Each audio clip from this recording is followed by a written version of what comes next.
안녕하십니까. 광주 우리들병원 유현성 원장입니다.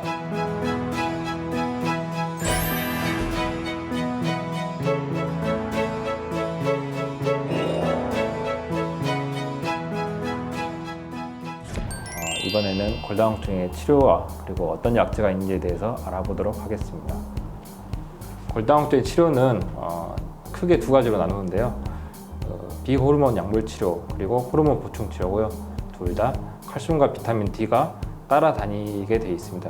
꼭 이걸 보충해 주셔야 효과가 제대로 나타날 수가 있고, 이제 원리에 대해서로도 두 개 나누는데요. 이게 약간 다른 것이 이제 성분이 무엇이냐, 그러니까 호르몬이냐 아니냐가 이렇게 구분할 수도 있고, 그러면 기능을 어떻게 하느냐, 골 흡수를 억제하느냐 아니면 골 형성을 촉진하느냐 아니면 둘 다 기능을 하느냐, 이렇게 나누기도 합니다.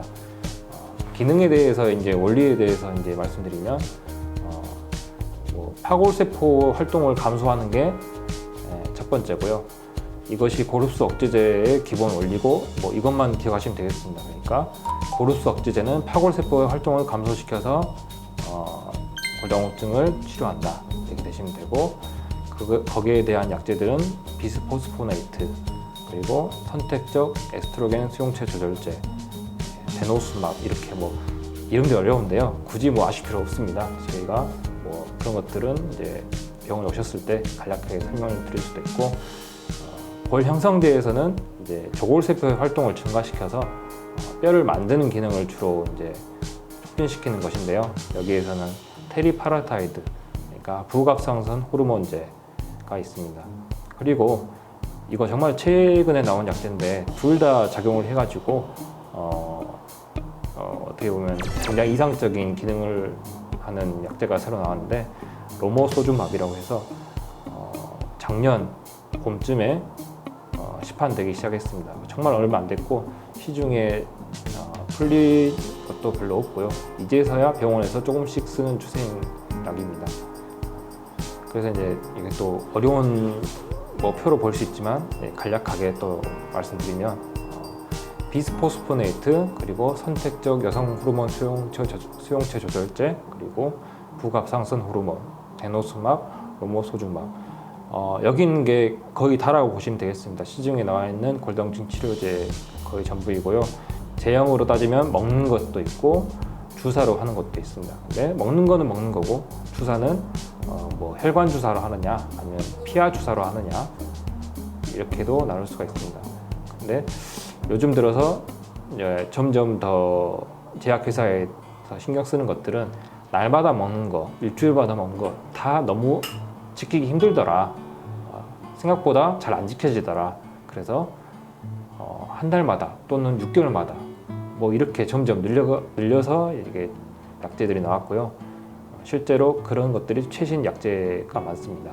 근데 부작용들이 이렇게 여러 가지 나와 있는데, 위장관 장애라든지 두통, 근육통, 턱뼈 괴사 굉장히 무섭게 들리죠. 그리고 혈전, 색전증, 홍조, 여러 가지 다 있는데 이런 것들은 대부분 다 없습니다.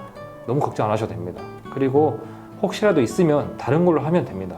절대 한번 생겨가지고 큰 탈이 나고 그런 것들이 아닙니다. 그러니까 걱정하지 마시고, 우리가 체크해야 될 것은 사실 저칼슘 혈증이라든지 아니면 다른 순환기 약제, 신부전 약제를 먹고 있는지, 이런 것들이 상호작용 안 되게끔 병원에서 체크를 하는 것이 중요하지, 그냥 일반적인 부작용들은 굉장히 드물기 때문에 그다지 걱정 안 하셔도 되겠습니다. 그 중에서 이제 가장 많이 물어보신 것이 이제 턱뼈 괴사에 대한 건데요. 비스포스포네이트와 프롤리아, 그러니까 데노스막 제제에서 발생한다고 되어 있는데 굉장히 낮은 확률이고요. 여기 보시면 10,000명당 1명꼴입니다. 그리고 그냥 먹는다고 주사 맞는다고 생기는 게 아니라, 그걸 치료를 하다가 발치 또는 임플란트를 할 때에만 생기는 것입니다. 그리고 그것도 최근에 치료를 하기 시작했다, 거의 안 생깁니다. 한 3년 정도 오래 투여를 했는데 발치 또는 임플란트를 하다가 생길 수가 있다. 하지만 확률은 10,000명 1명꼴이다, 이렇게 생각하시면 되고, 그러니까 너무 걱정 안 하셔도 되고요. 발생한다 하더라도 치료할 수 있습니다. 항생제 쓰고 치료할 수 있습니다. 걱정하지 마십시오. 네. 나이에 따라서 골다공증 치료를 어떻게 하느냐, 뭐 이것은 사실 굳이 필요한 개념은 아닌데 대략적으로 굳이 이제 저는 젊은데 골다공증 치료를 꼭 해야 되나요? 아니면은 뭐 폐경을 했는데 치료를 어떻게 해야 되나요? 아니면 폐경을 안 했는데 어떻게 해야 되나요? 뭐 이런 것들을 여쭤보시는 분들이 있습니다. 그래서 이제 또 말씀드리면 주로 젊으신 여성분들, 그러니까 폐경되기 전이나 아니면 폐경 앞두고 있는 분들은 호르몬 대체요법 그리고 선택적 에스트로겐 수용체 조절제, 그러니까 에스트로겐 성분이 들어있는 약제를 드시면서 효과를 보시는 게 제일 안전하다 보기는 이제 약간 트렌드고요. 근데 이게 이점이 뭐냐면 호르몬 성분이 들어있어서 약간의 폐경을 조금 늦출 수 있다는 거, 그리고 폐경 증상을 좀 완화시킬 수 있다는 것이 있는데, 반대로 말하면 폐경 후 여성분들이 드시면 갱년기 증상이 생길 수가 있습니다. 이제 뭐 약물 작용까지 이렇게 알아야 되냐 하실 분도 있지만 뭐 제가 설명드릴 게 없어 버립니다. 그러면 그렇기 때문에 간략히 설명드리겠습니다. 일단 이게 뼈죠. 밑에 그림에 뼈에 이제 오스테오블라스트라고 보이는 게 조골세포고, 오스테오클라스트라고 보이는 게 이제 파골세포인데요. BP라고 되어 있는 저 이제 오각형, 얘네들이 이제 비스포스포네이트인데 이렇게 해면골에 침착되어 가지고 파골세포 오스테오클라스트가 작용하는 것을 이제 막는 작용입니다. 그래서 비스포스포네이트는 뼈에 직접적으로 침착돼 가지고 파골세포가 활성화되는 것을 막는다고 아시면 되겠습니다. 그리고 비교적 최근에 나온 약제인데요. 데노스마브이 성분명이고 상표명은 여기 써 있습니다. 이거에 이제 노란 글씨로 써놓은 이유가 뭐냐면 굉장히 좋은 약제인데 어떻게 보면 좀 비쌌어요. 근데 보험이 작년 4월부터 1차 약제로 보험 적용돼가지고 골다공증이라고 진단만 받으면은 처음부터 쓸 수 있게 바뀌었습니다. 그래서 굉장히 약값이 저렴해졌고요. 그래서 부담이 병원에서도 없어지고 환자분들도 없어져가지고 최근에 이걸로 많이 바뀌었습니다. 그래서 저희 병원뿐만 아니라 전체 전국적으로 많이 쓰이고 있는 약제고요. 아까 같은 그림인데 보시면 작용이 되는 경로가 다르죠.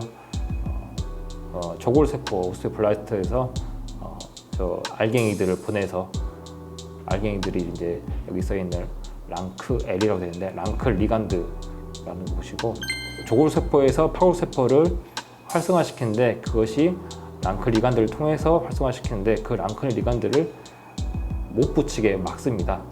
이 데노스마비요. 그래서 이렇게 파골세포 자체가 어떻게 보면 비활성화시키는 그런 작용을 하는 거고요.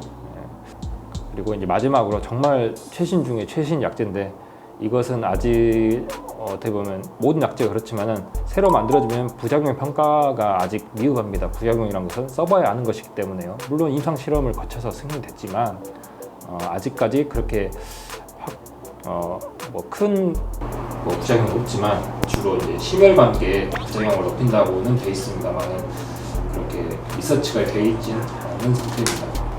골 형성도 촉진시키고 파골세포, 그러니까 골수도 억제시키고 해가지고 부갑상선 호르몬처럼 둘 다 그 효과가 있는 그런 약제인데요. 이것은 이제 한 달에 한 번 맞고 12개월 동안, 그러니까 총 12번을 맞게 되어 있습니다.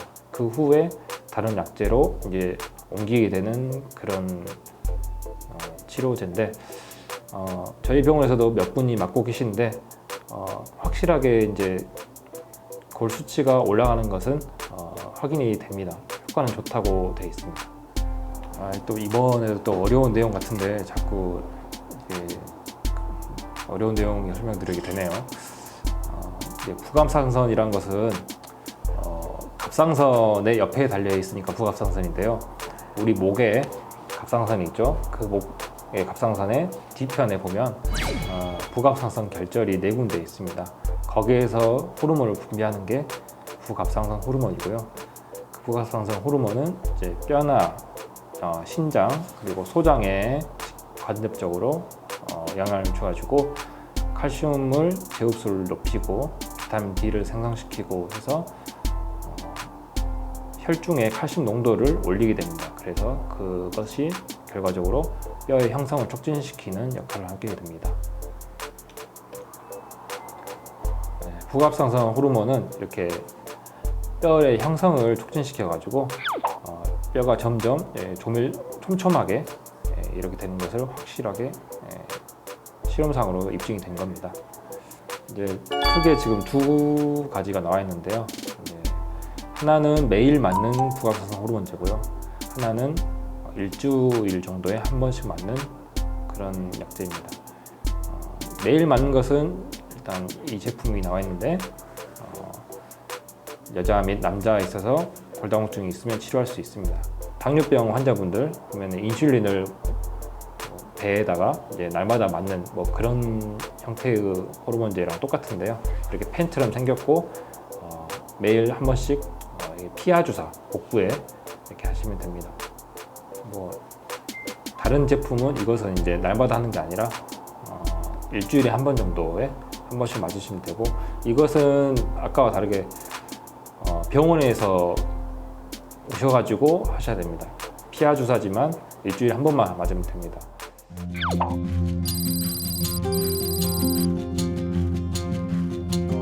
호르몬인 것도 있고 아닌 것도 있습니다. 호르몬 치료제는 여성 호르몬 치료제가 있고 부갑상선 호르몬 치료제가 있고 그렇게 두 가지라고 보시면 되고요. 그리고 호르몬이 아닌 것은 비스포스포네이트, 그리고 아까 6개월에 한 번 맞는 데노스막, 그리고 제일 최근에 나온 이제 로모스막, 이렇게 하시면 되겠습니다.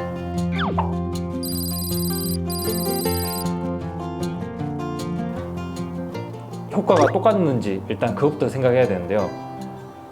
효과가 아무래도 골 흡수, 그러니까 뼈가 녹아내리는 건, 이게 좀 약간 표현이 약간 좀 너무 우리말스럽지만 뼈가 녹아내리는 것이 이제 노인분들 되면은 이제 심해지는데, 그것을 막느냐 아니면 뼈를 새로 만드는 것을 촉진시키냐, 뭐가 더 효과가 좋냐면 뼈를 생성시키는 것이 효과가 좀 더 좋습니다.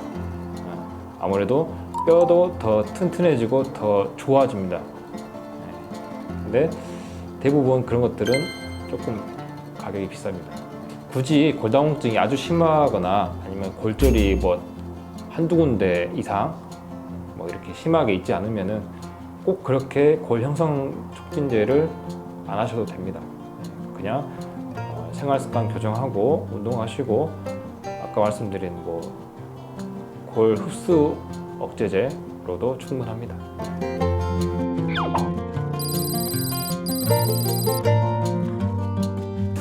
그래서 이 골다공증 검사를 한번 해가지고 골다공증이 나왔다 하면은 1년마다 주기적으로 체크를 하도록 되어 있습니다. 그래서 1년마다 보험을 해줍니다, 나라에서. 그러면 1년 동안 치료를 하면은 골 수치가 많이 좋아지느냐? 확실히 좋아지긴 하는데 떨어지는 분도 있어요. 하지만 이렇게 생각하시면 됩니다. 우리 혈압 있으신 분들 고혈압약 드시잖아요. 그거를 먹으면 혈압이 이렇게 정상 수치로 120까지 낮춰지는, 꼭 그렇진 않아요. 먹고도 130, 140 이렇게 드시는 분도 있거든요.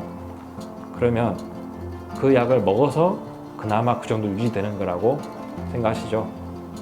골다공증도 똑같습니다.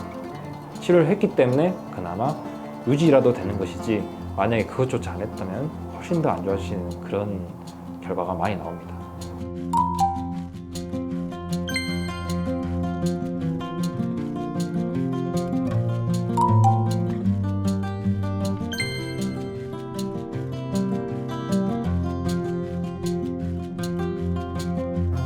오늘 이 시간에는 골다공증 약제에 대해서 살펴봤고요. 다음에는 골다공증 예방, 그리고 골다공증에 따라서 어떤 질환이 생기는지, 치료는 또 그때에 따라서 어떻게 하는지에 대해서 설명해 드리도록 하겠습니다. 감사합니다.